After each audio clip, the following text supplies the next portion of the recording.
As mothers, we struggle with finding a balance between being a good mom and being a tiger mom.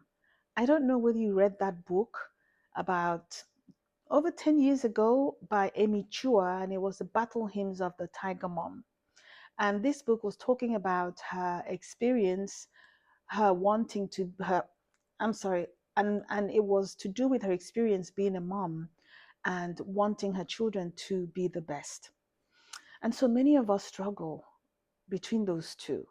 And being a good mom basically is defined as being nurturing, wanting the best for your children, being willing to sacrifice whatever you need to sacrifice to make sure that your children get the best of every world that they're exposed to.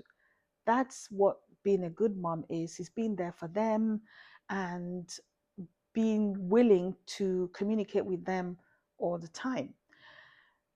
On the other hand, being a pushy mom is being forceful, it's being overwhelming, it's being insistent and persistent in making sure or wanting your children to be the best. Now, I don't think there's anything wrong with that. The only part that I disagree with, or that I think that there might be a problem with, is when he says you do all these pushy things or you do these forceful things without empathy. And even at that, it's still a very subjective issue where empathy depends on who is the individual. You know, what I might see as not being empathetic might be seen by someone else as being empathetic. So it's all subjective. But anyway, many of us have struggled over a long period of time between these two ends of the spectrum.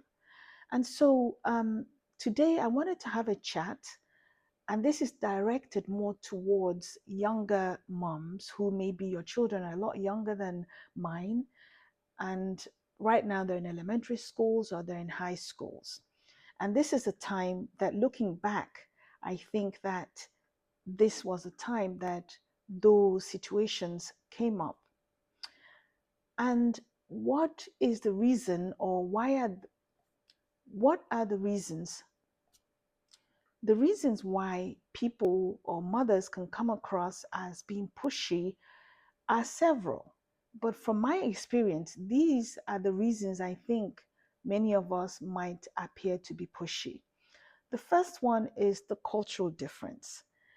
If you were raised in a totally different culture from where you're raising your children, that's a major conflict. And we know that. Using myself as an example, I was born in Nigeria and I was there until I was 14 years old. And so during those times, I was raised by my parents to be the best. When we were young, we weren't asked, what do you want to do? Or what would you like to work as? We were pretty much told that these are the jobs that you're expected to do. And the hope was that we will eventually end up being able to do those jobs. Those were the jobs that the society felt that they were the best jobs, either because of the reputation or because of how lucrative they were. But these were the jobs that our parents believed that were the best for us. And because we trusted our parents, we believed that they knew better and that they meant well. And so we listened to them. Most of us listened to them. And most of us, fortunately, were successful by following their advice. And so we grew up believing that that is the way to raise children. But unfortunately, we were in a totally different place and we're trying to put those practices into place. And of course, it didn't work. It caused a lot of issues in the sense that the child felt that they weren't being listened to, they felt uncomfortable, they felt pressured, they felt that their opinions were irrelevant. And that is the reason why a lot of us are being called pushy moms. Another reason is because of our own personal experiences. There are so many reasons, but I'm just going to speak about the ones that I felt or that I experienced. Personal experiences in the sense that many of us, because of where we grew up and the time that we grew up, our parents may not have had access to finances or finances. Basically, they were poor, or we were raised in areas where the opportunities just were not there. And then we end up in a place where all you had to do was to work hard. And it becomes really difficult for us to understand why these kids are not willing to make the best of these opportunities. Some of us grew up having to work extra while we were studying in order to help our families back home, our siblings back home. And so we were uncomfortable, even though we were working hard. And then you have these kids who did not have any responsibilities. I've had these conversations with my friends where we say things like, it's just unbelievable that all you had to do was to work hard. And then that was hard for you to work hard. We just could not understand it. And that is the reason that we go on and we become pushy parents. Let me just say pushy parents because it's not just the moms, it's also the dads. A third experience is being anxious. I am one of those. I'm an anxious person, I admit. I worry a lot about the future of my children. Anyone who knows me will tell you that. And because of this anxiety about their future and about them being successful, sometimes we can come across as overbearing because we just don't want a situation where we have given everything that we could. Remember, a good mom is a mom that will sacrifice. So basically, you have sacrificed everything that you were supposed to sacrifice. And then you want to make sure that your sacrifice is worth it. It's almost like you want a return on your investment. And that means that you become anxious about how that's going to pan out. And that is a typical reason why we end up being branded as being pushy. Another reason is some of us just have high expectations. It's not to do with culture, it's not to do with our own personal experiences. It's just the fact that many of us expect the best from our children. That's just how we are. It's almost like being a perfectionist. And you know what they say? Perfect Perfection is an enemy of progress. And many of us are perfectionists. And as a result, we want everything to be perfect. Anything less than perfection is just not good enough for us. And that is another issue that we have. There's some other reasons, those do not apply to me. There are some parents who want to live through their children. Now, it could be also interpreted to mean that because of your personal experiences, you want your children to be better, or you think, well, if I had the opportunity, I would have been this. And that might be misinterpreted to mean that you want to live through your own children. And for me, I want my children to be better than me. I don't want to live through my own children because I know what my original situation was. I know where I'm coming from, where I was coming from. And I know that they live in a different world. All I want is for them to get the best of what's available to them. But I know some people who they wanted to be a cheerleader, they wanted to be this, and they couldn't. And so what they do is to kind of encourage the children to go down a particular route or a particular route because that was a route that they wanted to be on, but they couldn't. Just like if you have always dreamt of being a newscaster and for some reason you didn't make it, and some parents would want their children to become that which they failed at. That's not me, but that is a reason, believe it or not, why some people might end up being classed as pushy moms.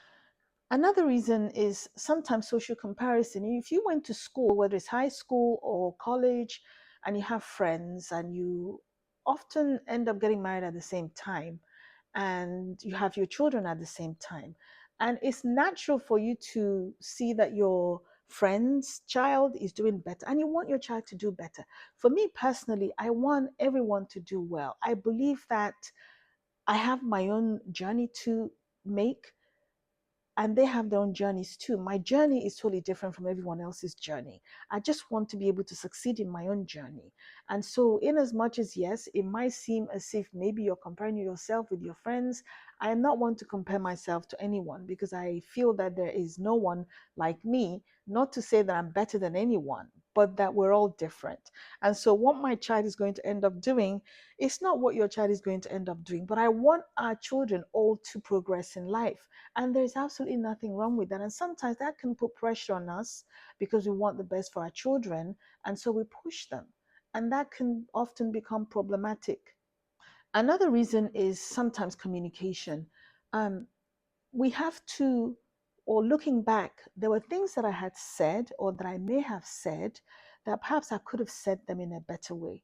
Sometimes it's not what you say, is how you say. You have to be able to have that conversation in a way that your child feels that you're conversing with them, that you're listening to them. You're not just throwing words at them, you're talking with them instead of talking to them or talking at them.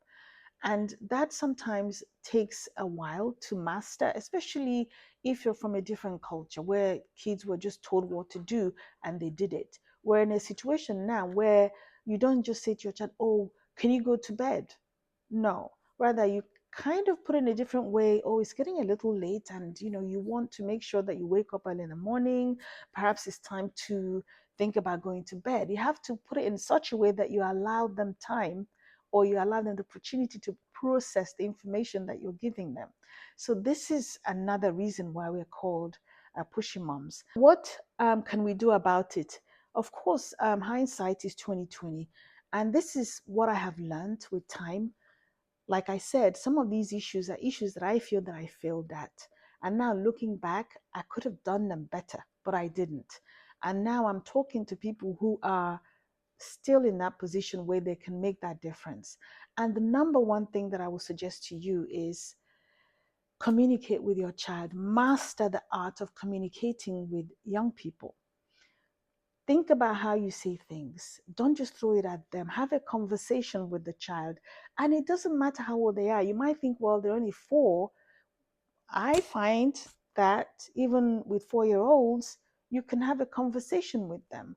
And often, when you have that conversation, it's much more effective than yelling at them or telling them off or making them feel uncomfortable. So, that's one thing you have to learn to do, is to have to communicate with your child, how to have a conversation with them. If you're going to criticize what they're doing, or if you're going to complain about um, how they're performing, let's say in school or in whatever they're doing, try and be constructive with it. I wasn't always constructive. Try and kind of think of ways that you can suggest to them that they can use to improve themselves. Instead of saying, "Oh, well, why did you not get an A? There's absolutely no reason for you to get an A." Rather, you can say to them, "Okay, what do you think about your grade? Are you happy with getting a B or a C?" And let them tell you how they feel about their performance. And then talk to them and say, "Well, do you think you could have done better?" And you would find that they will say, "Yes, I could have done better." And then you can say, "Well, what do you think you can do to make it better? Or is there anything that I can do to help you so that you can be better next time?" That's a better way to communicate it with them than to tell them off and say, "Well, why did you get a B? Some people got an A. Why were you not one of those who got an A?" And also, that will be an opportunity for your child perhaps to share with you if they're having any issues. Perhaps there's a reason why they didn't get a B. Maybe they're struggling with something, or perhaps they need extra tutoring. And if you don't communicate that in a proper manner, you're going to miss that opportunity. Another thing that I have learned is be realistic in your expectations. I think no one knows your child better than you do. If you know that your child is not a good reader, some of us, we have kids who would read for hours, and we have kids who don't like to read. There is no need, or there's no point expecting your child who doesn't like reading to do something that involves a lot of reading. There is no need for you to expect your child, who you can see is not athletic, to be the best player in basketball, for instance. Just be realistic. Look at the situation. If you feel, knowing your child, that they're not able to do something, the best thing is to explore other options and talk to your child and see if they can come up with something else that they would like to do, or even find out if there is something else that they've thought about doing that is different from what they're doing. And what I have found is that if the child is not doing well in something, they know that they're not doing well and they're not happy about it. And you'd be surprised to find that many of them would have even thought about it to the point that they've come up with something else that they enjoy doing. Another thing that I have found that is necessary is, and avoid coming across as if you are on the other side, as if you're kind of opposing them. Make sure that they understand that you're in the same team, that at the end of the day, what matters is for them to be or to for them to do their best. Be in your child's team, work with your child. What do you want to do? Is there any way I can help you? I'm here if you want to talk about that. Let me know what you think or what you find. Those are the ways that you can come across to your child so that they understand that you want the best for them. Because a lot of the time, even adult kids, they look at you sometimes and they think that you're against them, or they become so combative or so defensive that whatever you say, they just perceive that to mean that you're against them, or that you're condemning them, or you're complaining about their performance. So whatever you do, just make sure that your child understands that you are on their side, that you want them to be the best. For those people who want to live through their children, please do not live through your children. Your life was different. If you didn't have any opportunities, just understand that to mean that that was what happened for you. Your child is different. The fact that you didn't go to the best school because of the fact that maybe you didn't have the money does not mean to say that you want your child to go to the best school. You don't have to live through your child. If you wanted to be a TV presenter and you were not able to do that, and your child is just not that kind of person, don't put your child under pressure to become that TV personality that they're not. Don't live your life through your child, because it's a different time, it's a different personality, the environment is also different. So allow your child to be the best that they can be as an individual person. What I would also say that in as much as yes, you have to work with your child, you have to understand your child in every possible way. I have always said whatever they want to do, as long as that particular thing or whatever they want to engage in, as long as it's going to feed them, that's fine. If you want to engage in an activity that is not going to feed you, that's basically a hobby. That's what I have always said. So, in as much as yes, encourage them to do what they want to do, just make sure that it's something that is going to provide a living for them. And another thing that I find very helpful is wherever your kids are, try and make friends with other parents. If it's at school, high school, elementary school, wherever they are, try and make friends with other parents. Because sometimes if you're isolated in your views, you probably won't know what's going on. Sometimes we think, oh, what this child is doing is abnormal, when in actual sense, if you talk to other parents, you find that that's normal, or that your child is not alone. So whatever you do, try and make sure that you have relationships with other kids, or I'm sorry, with other parents, wherever your children are, just so that you can have a different perspective. If your child is at college or wherever they are, and there is a parents group, whether it's Facebook or any social media group, it's a great idea to join them, because that is the only way you're going to learn about what's going on. I remember I made a post in a post group in a Facebook group about one of my children not taking phone calls, and I said something like, I feel as if that it. I said something like, I feel like if I didn't call, they would never call me. And I could not believe the responses that I got. It was just a simple post, and I got over 100 comments made by parents who were experiencing the same thing.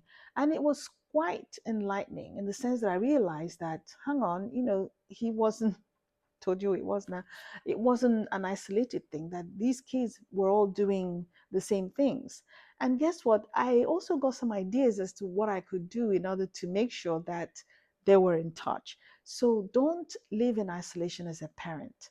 Make sure that you're interacting with other parents wherever your children are. That way at least you will know whether what you're doing is abnormal, or your child's behavior is abnormal, or whether they're expected. And you never know, you will learn one thing or the other from these relationships. So I'm encouraging you as a young mom or as a young parent to think about how you relate with your children. Don't ignore anything. Learn how to communicate with your children. Make friends, interact with other parents so that you know what's going on with your child's life. Forget about your own situation and look at your child as an individual. Also, let me know what your experiences have been. Do you have any stories to tell? Is there anything I can learn from you? Do you have any other suggestions? Because you never know, there might be um, people who are listening to me who also have gone through what I have gone through, and maybe they have one or two ideas that they can share with young moms or young dads out there who are struggling. And until the next video, thank you for watching. Subscribe if you haven't, and I'll see you in the next. Goodbye.